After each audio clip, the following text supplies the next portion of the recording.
El interés intelectual en conocer el tema demoníaco es un interés lógico y razonable. ¿Por qué? Pues porque la mente humana siente más interés por conocer aquello que es más desconocido. Es decir, si vamos viendo vacas, pues al cabo de un tiempo nos acostumbramos y ya no hace eso ningún efecto. Pero si un buen día aparece un aborto de una vaca con 2 cabezas, ese parto atrae enseguida la curiosidad de todo el mundo y todo el mundo quiere ir a verlo. La gente puede ver un prado con las vacas, con todas las cosas bien, pero eso es menos interesante para la mente humana que ver ese monstruo. ¿Por qué? Porque es algo inusual. Pues lo mismo sucede con el tema demoníaco. El tema demoníaco es mucho menos interesante que el tema de los ángeles o que el tema de los fenómenos místicos, la santidad, los santos, la Virgen María, mucho menos interesante, pero es más extraordinario. Y en ese sentido, la mente humana tiende a tratar de conocer aquello que es menos usual. Las cosas, aunque sean mejores en sí mismas, a base de repetirse, causan menos interés a la potencia cognoscitiva, a la curiosidad de nuestra inteligencia, que las cosas más inusuales y extraordinarias, aunque en sí mismas sean de menos valor. Es indudable que el conocimiento de una persona que se dedica a la caridad, a los pobres, es mucho más valioso, vale más, pero la gente siempre tiene más interés por hojear un periódico donde salen casos de asesinatos, casos de ese tipo, porque son más inusuales que el bien, que es algo más ordinario. El bien nos rodea y el bien es algo usual. Entonces el mal, y cuanto más extraordinario sea más, el mal ejerce esa atracción hasta cierto punto lógica y natural. El Tratado de Demonología Daemoniacum lo que más aporta es su estudio psiquiátrico, el análisis diferencial entre distintas enfermedades y lo que es la posesión. Ese capítulo será extraordinariamente valioso para los psiquiatras, que podrán escuchar de un modo científico, explicar cuál es la diferencia esencial entre una enfermedad y una posesión. Después también es interesante el ensayo final sobre el mal, un ensayo sobre lo que es el mal en abstracto, en sí mismo.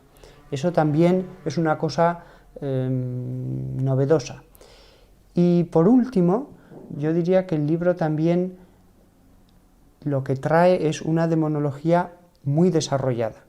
Hasta ahora la gran demonología la había construido Santo Tomás de Aquino, y después de Santo Tomás de Aquino en la Edad Media, lo demás había sido simplemente repetir lo mismo y añadir prácticamente nada más.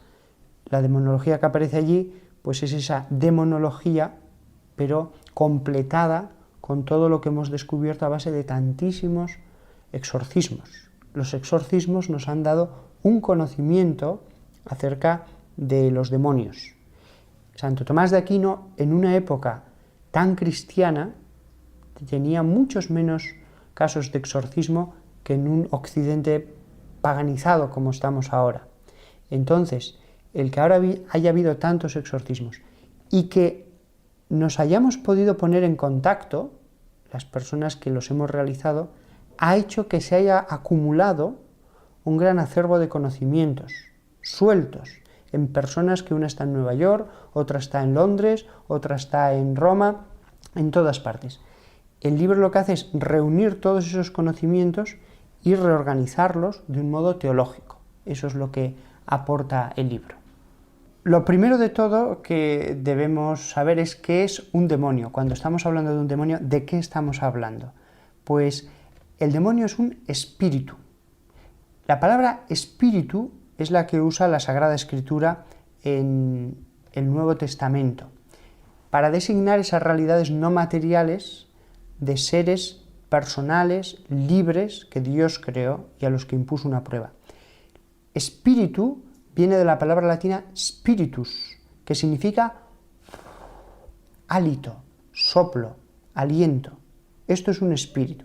Pues el Nuevo Testamento nos dice que ese gran espíritu infinito que es Dios, crea a su vez muchos espíritus a los que puso una prueba.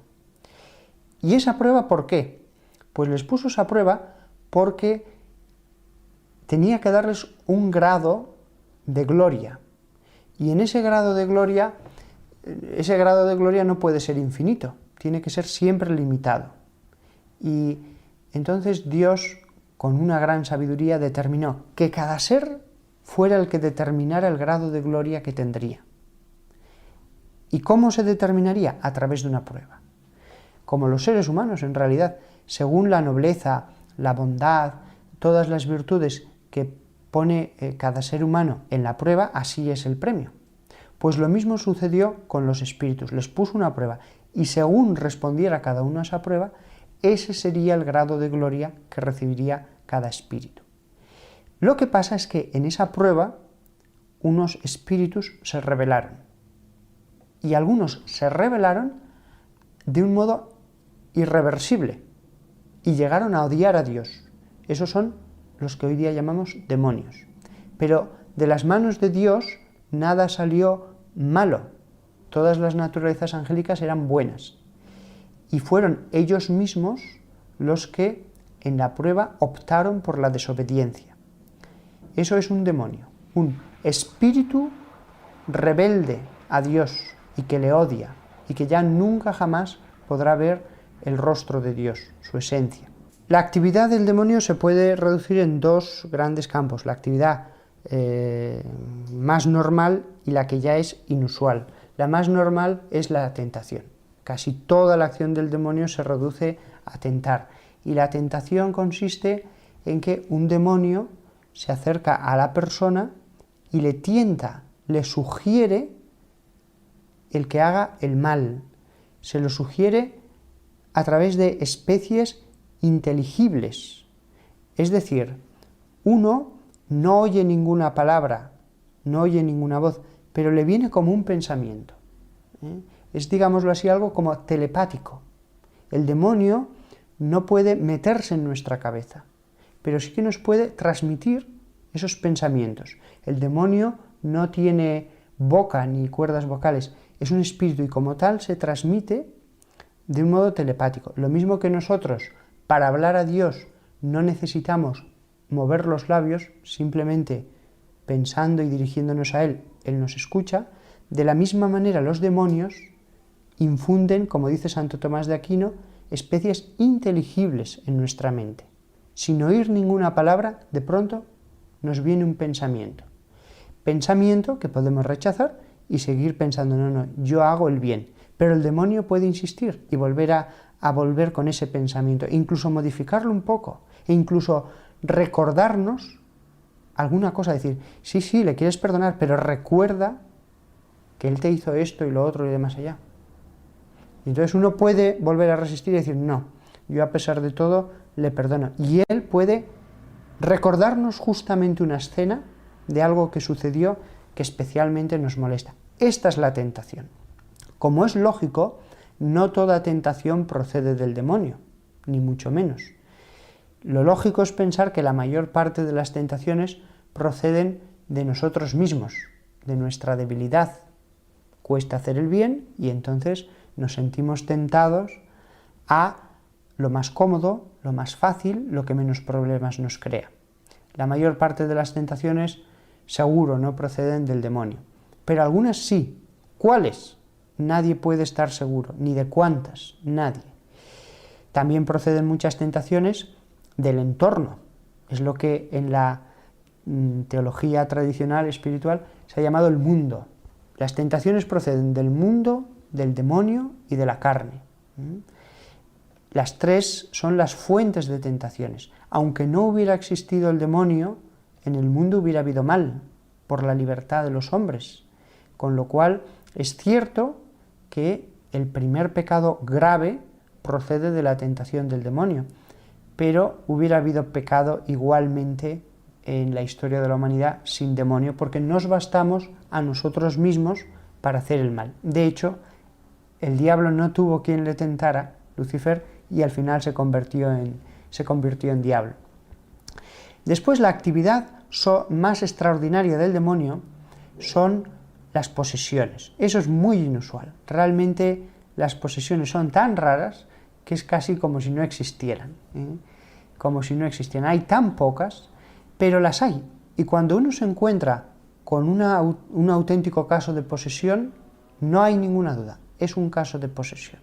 Y eso se ve pues, en que el poseso habla lenguas extrañas, se le puede hacer cualquier pregunta en cualquier idioma y lo entiende, aunque sean lenguas muertas. Incluso conoce cosas ocultas, se sabe la Biblia de memoria.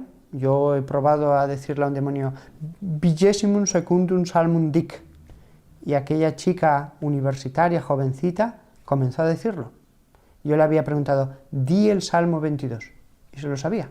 Y ha habido ocasiones en que yo voy leyendo un texto y le digo, en el nombre de Jesús, repítelo, y voy leyendo y lo repite, voy leyendo y lo repite, se resiste a repetirlo, pero en el nombre de Jesús se le obliga a hacerlo. Y en algún momento que voy leyendo, repitiendo, el poseso se ha adelantado a lo que yo estaba leyendo.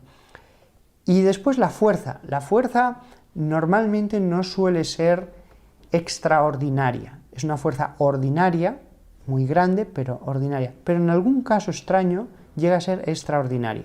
Yo sé de un caso, me lo contaba un arcipreste de Zaragoza que estuvo en Guatemala, que tenía un chico no muy alto, pues a dos personas sujetándoles, y en un momento dado levantó a las dos en vilo, con los pies colgando en el suelo. Y debo decir que este amigo mío pesa 100 kilos, o sea que alguna vez, como dice el Evangelio, la fuerza puede ser extraordinaria. El Evangelio narra un caso en el que se dice que ni con cadenas podían sujetarlo porque las rompía, y lo dice el Evangelio. Pues es cierto, no suele ser usual, al revés, es muy raro, pero alguna vez sucede. Y además de la posesión, el otro fenómeno extraordinario que pueden hacer es alguna vez cosas muy, no milagrosas, sino preternaturales. El demonio nunca puede hacer nada que vaya contra las leyes de la naturaleza. No puede resucitar a un muerto, no puede. Pero sí que puede acelerar procesos de la naturaleza, coger una cosa y hacerla aparecer en otro lugar, cosas por el estilo. De ahí que algunas personas que tienen, no voy a decir pactos con el demonio, pero sí un contacto frecuente y ellos están conjurando esas fuerzas, pues a veces logran cosas extraordinarias. Pero esto es bastante raro. Hay casos en la Biblia. Fíjense el caso de los magos que se presentan delante del faraón para que vea a Moisés el poder que tienen. O incluso cuando Moisés transforma agua en sangre, los magos le muestran al faraón cómo también ellos lo pueden hacer. Hay algún caso más en la Biblia, y en la actualidad también hay casos de ese tipo de personas que logran hacer cosas preternaturales. De ahí que después algunas personas confíen en magos, brujos, etc. Todos esos embaucadores se benefician de que alguna vez alguno que ha hecho un pacto con el diablo sí que ha logrado hacer algo extraordinario. Pero es excepcional, es muy excepcional. El demonio prácticamente nunca hace este tipo de cosas, puesto que Dios, en su infinita misericordia, no le permite manifestarse demasiado para que no seduzca a los hombres. Al final de los tiempos, en el Apocalipsis, esa permisión de Dios se levantará y hará todas las cosas que aparecen en el Apocalipsis, que dice la Biblia que se harán a través de los demonios. Pero mientras no llegue ese momento, los demonios se manifiestan muy poco, porque Dios, en su misericordia, no permite que hagan demasiadas cosas para que no embauquen a los hombres. Los santos han padecido siempre en algún momento de su vida grandísimas tentaciones del demonio, terribles, terribles, mucho más allá de lo normal. Si en las personas normales en algún momento el demonio se acerca para tentarles, en los santos, cuando Dios ve que ya están fortalecidos en la fe, sobre todo en la fe, y que tienen virtudes, entonces permite al demonio el que pueda hacer un último asalto. ¿Por qué? El demonio lo que intenta es ganar esas almas antes ya de que se eleven totalmente hacia Dios. Y Dios permite que haya ese asalto porque en el sufrimiento de la tentación, en el tener que resistir, sus virtudes van a crecer muchísimo. La virtud de la fortaleza, de la fe, del ascetismo, todas las virtudes. La lucha hace que ese hombre se convierta en un verdadero soldado de Cristo. Porque ya lo dice San Pablo, vuestra lucha no es contra hombres, sino contra principados y potestades. Cuando está diciendo ese versículo, la Biblia, se está refiriendo a los principados y potestades como dos de las 9 jerarquías angélicas. Entonces, los santos siempre, todos, en algún momento de su evolución espiritual, han tenido una fase de tentaciones muy horrible por su intensidad, que se llama la noche del espíritu. Y es horrible porque el santo que lo ha dado todo por Dios, el santo que se ha esforzado, que pues de pronto se siente solo, se siente abandonado, se siente con terribles tentaciones contra la fe. Esto San Juan de la Cruz lo explica muy bien en la subida al Monte Carmelo. Entonces se encuentra como Jesús en la cruz cuando dice: Elí, Elí, lama sabactani, Dios mío, ¿por qué me has abandonado? Eso es lo que siente un santo en la noche del Espíritu. Después algunos santos han tenido también pues ataques incluso más visibles. El cura de Ars, que el demonio pues le llegó a incendiar la habitación, le arrastraba por el suelo, cosas por el estilo. Pero esto es muy excepcional y en realidad eso es anecdótico. Lo terrible de verdad no es eso. Lo terrible de verdad es las tentaciones internas tan constantes durante meses que sufren estos santos durante la noche del Espíritu. Tan terrible es que lo explica muy bien el padre Rollo Marín en su Teología de la Perfección Cristiana, que cuanto más intensa es la noche del Espíritu, más corta es. Y cuanto más leve, más larga en el tiempo es. Porque Dios mismo este periodo de prueba lo limita ya que de verdad que hace sufrir mucho. Eso sí, cuando acaba ya empieza la vida mística. En estas tentaciones tan terribles, pues un San Ignacio de Loyola tuvo tentaciones de suicidio tremendas, lo dice en su autobiografía. Y él dice expresamente que era Satanás el que le inspiraba esas tentaciones de suicidio. La misma Santa Teresa de Lisieux, lo mismo.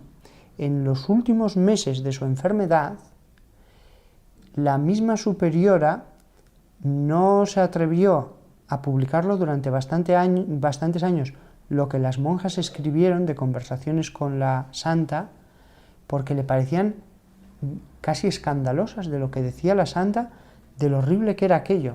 Lo pasó tan mal Santa Teresa de Lisieux que en un momento dado le dice a una hermana suya, hermana del convento, le dice que aparte un frasco de medicina, que sabía que era venenoso, porque tiene miedo de que en algún momento pudiera tragárselo entero para acabar con su sufrimiento espiritual.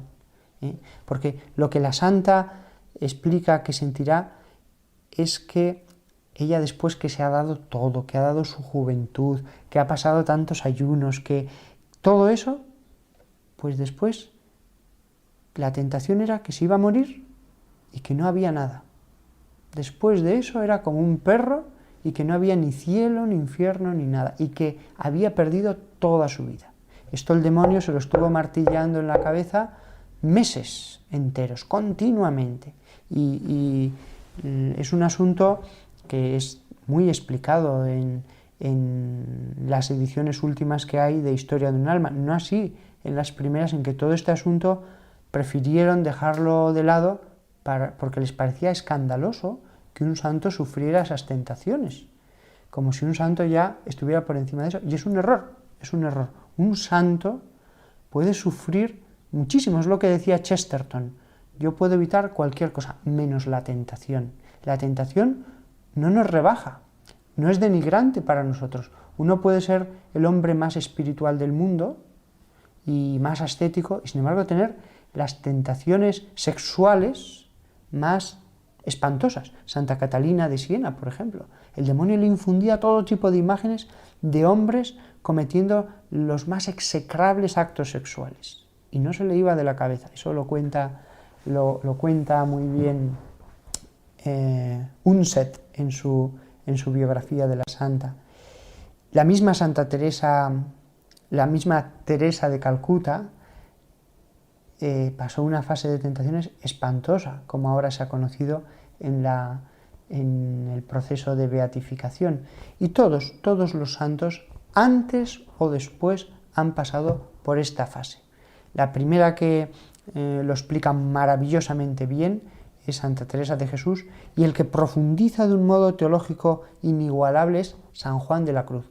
El santo que quiera saber cómo debe actuar en esta situación, que lea la subida al Monte Carmelo. Y lo único que se puede hacer es resistir. Es lo que contaba la costurera Javiera del Valle en su delicioso Decenario para el Espíritu Santo, que un buen día, de pronto, le vino la tentación, Dios no existe, y estuvo así varios meses.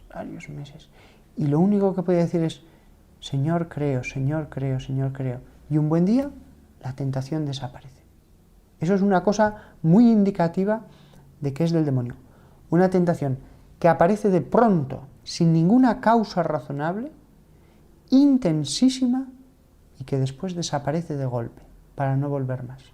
Lo maravilloso es que después de tanto sufrimiento, porque el demonio hace sufrir con todas esas especies inteligibles, después de tanto sufrimiento empieza la vida mística en los santos. Pero afortunadamente esto ocurre en los santos, porque las personas normales y corrientes lo que van a tener son tentaciones normales. Esto que he explicado es la noche del Espíritu. Las personas normales en algún momento se le acercará el demonio y le tentará y se acabó. En alguna temporada el demonio le insistirá más en algo, pero ya está. Normalmente las personas que tienen una conversión a Jesucristo en edad adulta, ya lo dice el santo cura de Ars, que el demonio, una vez que ya han dado los primeros pasos en la vida espiritual, el demonio se acerca para tentarles de escrúpulos. Esto es algo que los confesores pues ya saben, pero después desaparecen sin dejar rastro. El demonio, de todas maneras, eso es importante saberlo, no puede obligarnos nunca a hacer el mal, solamente nos tienta a hacer el mal, nos presenta de un modo muy apetecible hacer el mal, nos presenta las razones para hacerlo, lo que vamos a conseguir, pero nosotros siempre somos libres, siempre.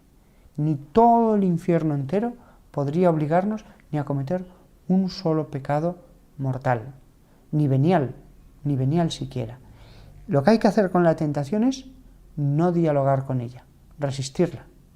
El diálogo con la tentación es un error, porque el demonio es una naturaleza angélica y nos puede llevar a un diálogo que nos conduce al pecado. Si uno resiste y no entra en diálogo, y uno dice, no, yo hago el bien, punto final, no tengo nada que pensar, no tengo que poner en la balanza el bien y el mal, a Dios y al demonio. Si uno resiste, no hay nada que temer.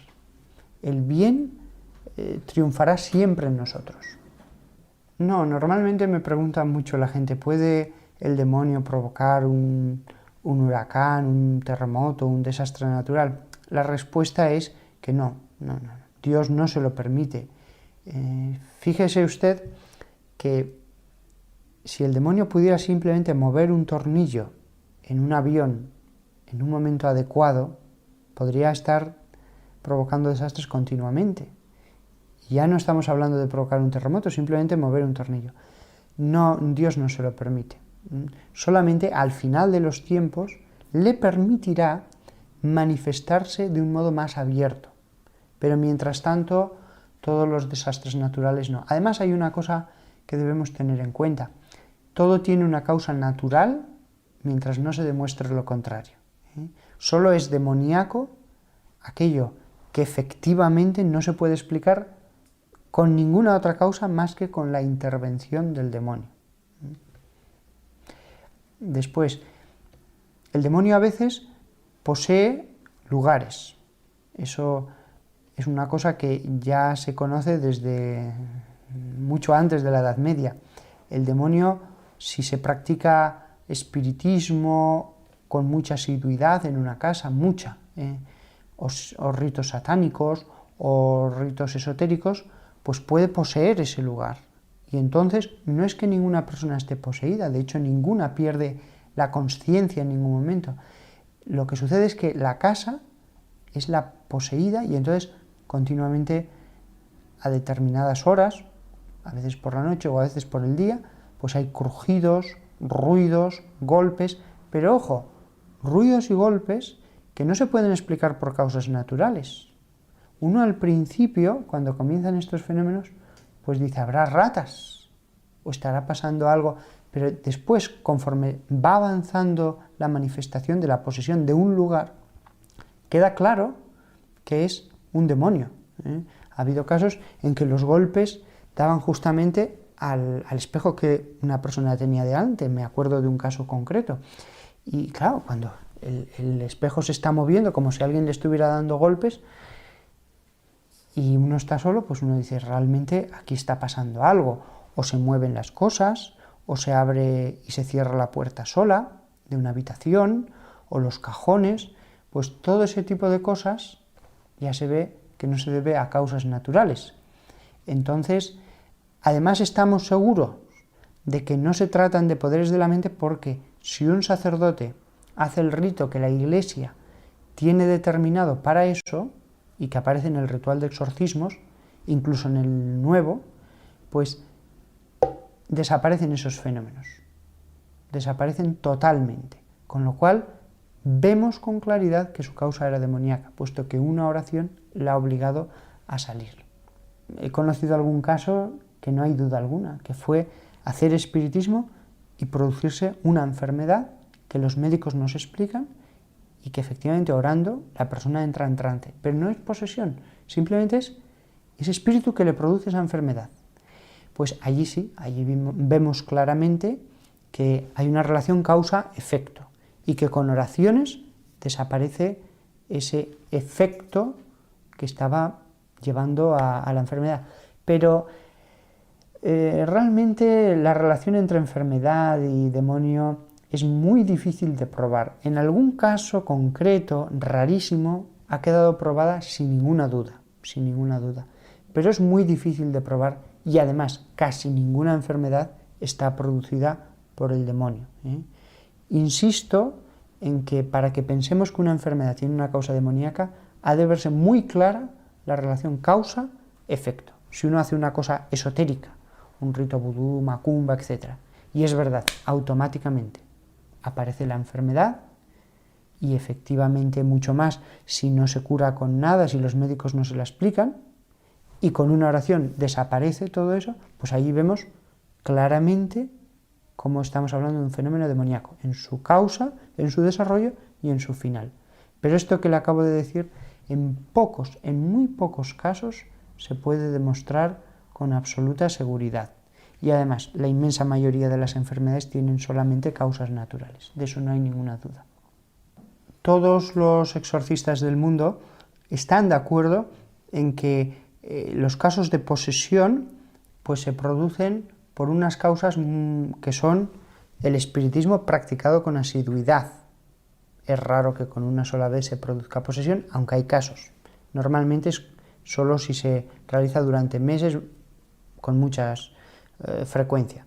Después, todos, por supuesto, los ritos satánicos. Los ritos satánicos es el modo más rápido e infalible para quedar poseso, si uno participa en ellos. Después están los ritos de vudú, macumba, está también la santería afrocubana. Eso es muy peligroso, ¿eh? El que se meta en eso también corre un gravísimo riesgo. Determinados ritos de la New Age, solamente aquellos ritos en que se invocan a espíritus o energías a que vengan sobre uno. Eso es muy peligroso. También ha habido casos de posesión por ese tipo de cosas, aunque en ningún momento están pensando ellos que están invocando a demonios, en ningún momento.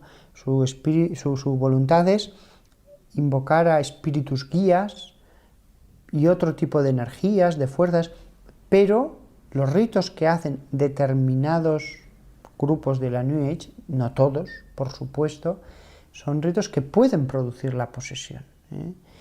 Y fundamentalmente estas son las cosas que pueden, aquí en Occidente, de un modo más usual, provocar la posesión. Ya después, en determinadas culturas, pues hay que ver, hay chamanes en el África Negra, que es el típico brujo de la tribu, pues que invoca los espíritus de los antepasados para que se manifiesten a través de él y que hablen a través de su boca, pues ahí se puede producir la posesión.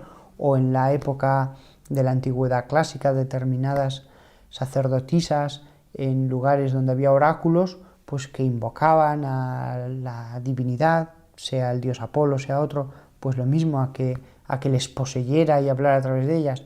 En general, cualquier cosa que sea invocar a seres espirituales para conseguir algo mágico, conjurándoles a producir un efecto material o una comunicación, todo eso crea un grave riesgo de posesión. El rock satánico no produce posesión. Se ha dicho que a veces por escucharlo, que a veces por los mensajes que puede haber ocultos, mensajes grabados al revés. No. El rock satánico, si produce un efecto negativo, es por las letras que tienen un mensaje malo. Si eso se escucha de forma muy repetida, pues eso, claro, se graba en la mente. Pero un mensaje que está dicho al revés, pues no lo entiende el cerebro, no lo capta. Un mensaje es un signo, pero si está dicho al revés, no se capta el significante, con lo cual no produce ningún efecto. En ese aspecto, respecto a las músicas, todo el mundo puede quedarse tranquilo. Solo uno no debe escuchar aquellas músicas que tengan una letra pues que incite al pecado. El rock satánico suele hacerlo, al pecado o a la alabanza a Satán. Pero de ahí a decir que puede producir posesión, media un camino bastante grande. Mucha gente tiene miedo al demonio. Eso es un error. Un alma en gracia de Dios es como un baluarte. Y cuanto más intensa sea su vida espiritual, más gruesos y más altos son sus muros y sus torres. El demonio no puede entrar, puede estar por alrededor tentando, pero el alma es un verdadero baluarte. Y cuanto más uno se hace amigo de Dios, no solamente siervo, más la bendición de Dios recae sobre esa persona y sobre todo lo que le rodea. De manera que la protección de Dios está sobre esa persona. Sobre esto insiste mucho la Biblia. Entonces, miedo ninguno. Todo está en manos de Dios. Todo está en manos de Dios. Y si algo hace el demonio, es porque Dios se lo ha permitido. Si Dios no lo permite, el demonio no puede hacer nada. Cuando a Job le ocurren las cosas que le ocurren, Dios lo ha permitido para bien espiritual de Job. Cuando, como dice Jesús a San Pedro, el diablo ha pedido permiso para cribaros como a trigo y se le ha concedido. Cuando les pasa todo eso al colegio apostólico y todos son tentados de ese modo tan terrible, de manera que en la pasión pues todos huyen etcétera, etcétera, pues eso también está permitido de Dios. Dios lo permite al final, cuando ya todos estaban preparados, habían escuchado las enseñanzas de Dios, y entonces Dios permite la tentación. En ese sentido, podemos estar muy tranquilos. El demonio no puede, primero, herir para nada nuestra salud, salvo en algún caso raro que Dios lo permita. Y segundo, no puede ni siquiera tentarnos si Dios no se lo permite. Si Dios dice, pobre hijo mío, que está ahora dando los primeros pasos en el acercamiento a mí, que está empezando a ir a misa, pues voy a permitir que no sea excesivamente tentado. Al revés, voy a darle solamente cosas buenas hasta que se fortalezca. Pues no tiene nada que hacer el demonio, nada que hacer. No es que pueda hacer poco, tiene las manos atadas. Con lo cual, miedo ninguno. Al que tenemos que tener junto a nosotros es a Dios. Si Dios con nosotros, ¿quién contra nosotros? O lo que significa el nombre de Miguel, Micael, ¿quién como Dios? La diferencia es tan infinita que no debemos perder ningún tiempo en hacer cosas para que el diablo nos ataque. Ponernos en las manos de Dios, cultivar la amistad con Dios. Eso lo es todo. Después corren muchas historias de venganzas del demonio contra exorcistas, muchas. Son falsas, son mitos que van corriendo y al final se hacen grandes. Aunque, para ser honesto, debo decir que alguna vez sí que han ocurrido. Pero si han ocurrido ha sido porque Dios lo ha permitido. Porque Dios lo ha permitido. Si no, no. Yo, por ejemplo, debo decir que hasta que no publiqué mi tratado de demonología, pues nunca me había pasado nada. Y sin embargo, después de publicarlo, pues me empezaron a ocurrir cosas. Un buen día me acuesto después de dar una conferencia, estoy con las manos así, tumbado en la cama, y de pronto veo que se enciende la luz de la habitación, hasta oí el interruptor. Pues alguien pensará, uy, ¿se pondría usted lleno de miedo diciendo el demonio está aquí? No. Dije, vaya, qué poco puede hacer. O sea, realmente, qué poco puede hacer el demonio más que encenderte la luz y poca cosa más. Poca cosa más. Me rompió alguna cosa, es cierto, el disco duro del ordenador y la palanca de cambios, todo eso, nada más salir el libro y dar las conferencias. Pero dije, bueno, qué poco, qué poco. Podría haberme pinchado una rueda cuando iba a 100 por hora por la autovía, pero no, Dios no se lo permitió. Aunque sí que permitió alguna cosa para que viera lo furioso que estaba. Pues eso es lo más a lo que puede llegar, lo más. Es un poder mínimo. De hecho, la Biblia insiste mucho en que solo debemos temer a Dios. El temor a Dios es una cosa muy poco conocida, muy mal comprendida. No es un temor que llena de miedo, no es un temor que encoge al alma, al revés, es el temor de ver que Dios es tan grandioso y nosotros somos tan poca cosa. Es el santo temor que uno siente al ver la infinitud, la grandeza de Dios, y que le hemos ofendido y que somos indignos. No es un temor malo, es un temor agradable. Por eso Jesús dice, un versículo que a mí me costó años entenderlo, y es este. Al único que hay que temer, no temáis a nadie, sino solamente al que tiene poder para dar la vida y quitarla. Dice Jesús en un momento dado esto. Aquellas palabras eran enigmáticas.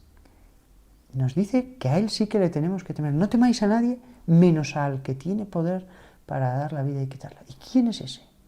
Es Dios, solamente Dios. El demonio no puede quitar la vida a nadie si Dios no lo permite. A nadie. Ni siquiera todo el régimen nazi en la Segunda Guerra Mundial podía quitar la vida de una sola persona si Dios no decía, es tu hora, ven a mí. Porque aunque todo el régimen nazi hubiera dicho, este tiene que morir, si Dios dice, no le ha llegado todavía la hora de comparecer ante mí, pues ocurren mil cosas y esa persona se salva. Pues este ejemplo que he dicho con el régimen nazi se puede extrapolar también al demonio. Ya puede mover todo lo que quiera, que lo que Dios dice que sea, es. Y contra eso no hay nada que hacer. Hoy día la gente no es consciente de que el poder de Cristo está sobre la tierra. No solamente el poder de echar los demonios, que es un poder muy llamativo, sino sobre todo el poder de los 7 sacramentos.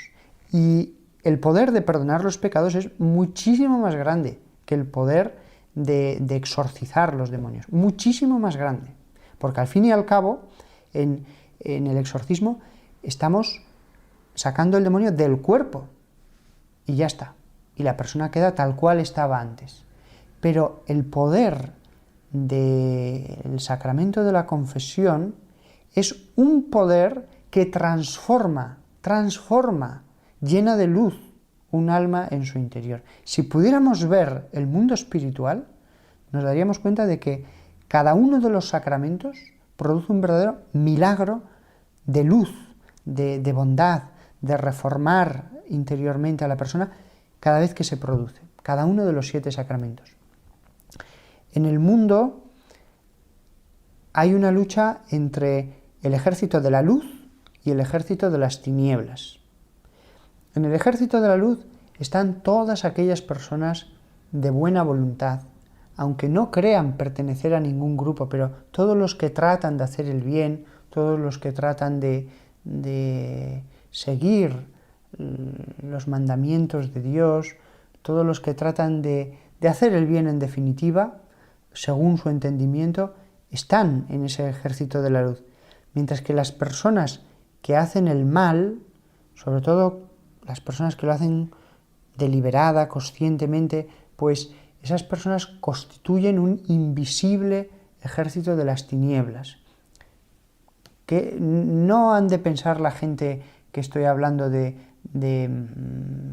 sectas satánicas, no, son las sectas satánicas, son la mafia, es el terrorismo, era el nazismo en la época del nazismo, era el marxismo en la época en que eso dominó buenas partes de la tierra.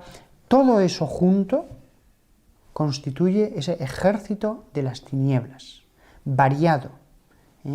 Unos hacen el mal en la alta economía, otros pegando a su mujer, otros en las drogas, distribuyéndolas.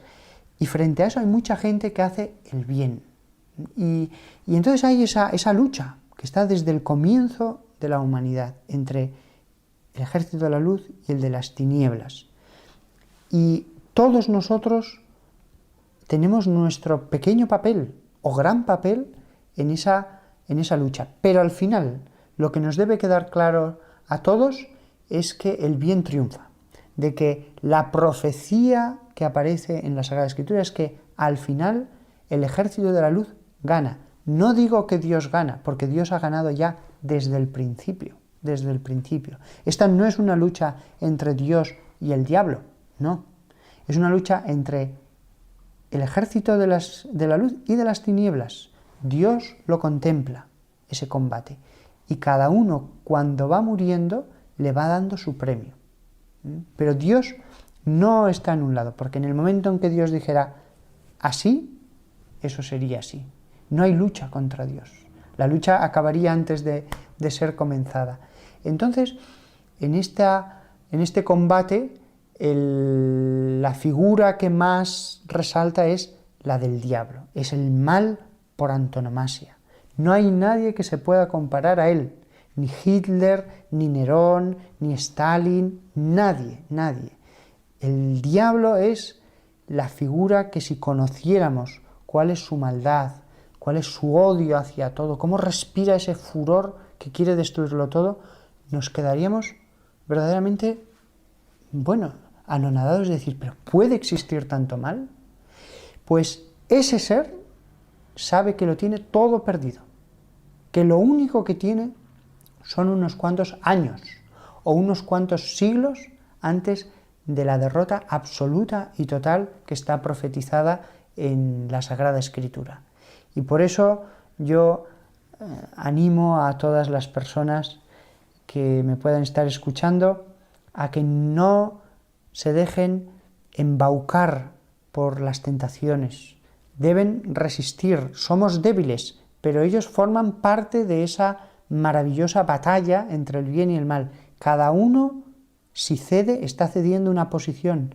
Si uno cede, el mal avanza en el mundo. Si uno lucha, si uno trata de hacer el bien en su puesto, en su familia, haciendo bien las cosas de la casa, si es una ama de casa, tratando de dar amor a los hijos, haciendo el bien en todo momento, el bien progresa en el mundo. Cada uno tenemos nuestro papel y nadie puede hacer lo que nosotros podemos hacer. Como dijo cierta persona, yo sé que tú no puedes hacer todo el bien del mundo, pero hay un bien que si lo dejas de hacer, quedará para toda la eternidad sin dejar de hacer. Pues que todos nosotros lo pensemos eso y tratemos de hacer el bien.